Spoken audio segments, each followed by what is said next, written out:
আর মাত্র কয়েক ঘন্টা বাকি, শনিবার থেকে নিউ ইয়র্কে শুরু হতে যাচ্ছে আইসিসি টি-20 বিশ্বকাপ। মোট 20 দল খেলবে এবার। ইতিমধ্যে সব দল যুক্তরাষ্ট্রে পৌঁছে গেছে, সর্বশেষ পাকিস্তান দলও যুক্তরাষ্ট্রের মাটিতে পা রেখেছে। এবার গত 21 মে রাহুল দ্রাবিড়ের সঙ্গে নিউ ইয়র্কে বিমানে ওঠেন রোহিত শর্মারা। ভারতের প্রথম ম্যাচ 5 জুন নিউ ইয়র্কে আয়ারল্যান্ডের বিরুদ্ধে, যদিও সব নজর এখন থেকেই টেনে নিয়েছে 9 জুনের ম্যাচে, কারণ ওই দিন আমেরিকার মাটিতে মুখোমুখি হবে ক্রিকেট দুনিয়ার দুই চিরপ্রতিদ্বন্দ্বী ভারত ও পাকিস্তান। টি-20 বিশ্বকাপকে সামনে রেখে এ নিয়ে ভয়েস অফ আমেরিকায় কথা বলেছেন ভারতের জাতীয় ক্রিকেট দলের সাবেক অধিনায়ক ও ভারতীয় ক্রিকেট কন্ট্রোল বোর্ডের সাবেক প্রেসিডেন্ট সৌরভ গাঙ্গুলির সঙ্গে। শুভ্র মুখোপাধ্যায়ের নেয়া সাক্ষাৎকারটিতে প্রাক্তন ভারত অধিনায়ক বলেন, খেলা দেখতে অবশ্যই যেতে চান, এখনই কিছু পরিকল্পনা করিনি, ধারাভাষ্য করব কিনা বলতে পারছি না, প্রস্তাব এলে ভেবে দেখব, সেটা বলতে পারি, তবে খেলা দেখতে যেতে তো হবেই। ইতিমধ্যে বিশ্বকাপ নিয়ে উত্তেজনার পারদ চড়তে শুরু করেছে, যাতে আরও তেল ঘি ঢেলেছে এবারের ইন্ডিয়ান প্রিমিয়ার লিগ তথা আইপিএল। অস্ট্রেলিয়ার ট্রাভিস হেড, ওয়েস্ট ইন্ডিজের নিকোলাস পুরান, দক্ষিণ আফ্রিকার হেনরিক ক্লাসেন, আইডেন মার্কারাম, ইংল্যান্ডের Jonny Bairstow, Jos Buttler, Phil সল্টরা সমর্থকদের প্রত্যাশাকে বুর্জ খলিফায় উঠিয়ে দিয়েছেন।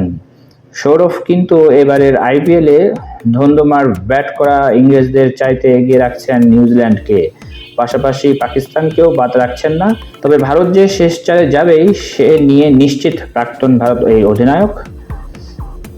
তিনি বলেন, আমার মতে ভারতীয় দল টি-20 বিশ্বকাপের সেমিফাইনালে যাবেই, তারপরেই আসল পরীক্ষা।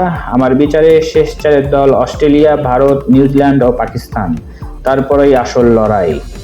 এবার টি-20 বিশ্বকাপের আয়োজক যৌথভাবে ওয়েস্ট ইন্ডিজ ও যুক্তরাষ্ট্র। বহুদিন পর বড় মাপের টুর্নামেন্টে ফিরতে চলেছে ক্রিকেটের রূপকথার দেশ।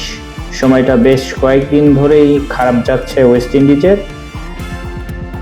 এককালের বুক কাঁপানো Malcolm Marshall, Andy Roberts, Joel Garner, Michael Holding, Clive Lloyd, চিফ রিচার্ডসদের দল ইতিহাসে প্রথমবার গত বিশ্বকাপের যোগ্যতা অর্জন করতে পারেনি। আর অন্য স্বাগতিক আমেরিকাকে ক্রিকেট খেলাটা মূলধারায় সেভাবে জনপ্রিয় হয়ে ওঠেনি। বেসবল, বাস্কেটবলের দাপটে ফুটবলের সেখানে কাহিনী দশা, ক্রিকেট তো সেখানে পাত্তাই পায় না।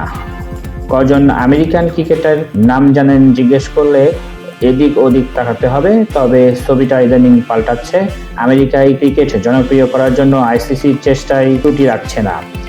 অবসরপ্রাপ্ত তারকাদের নিয়ে লেজেন্ডস ক্রিকেট লিগ খেলিয়েছে, যাতে খেলে এসেছে সৌরভ গাঙ্গুলি নিজেও।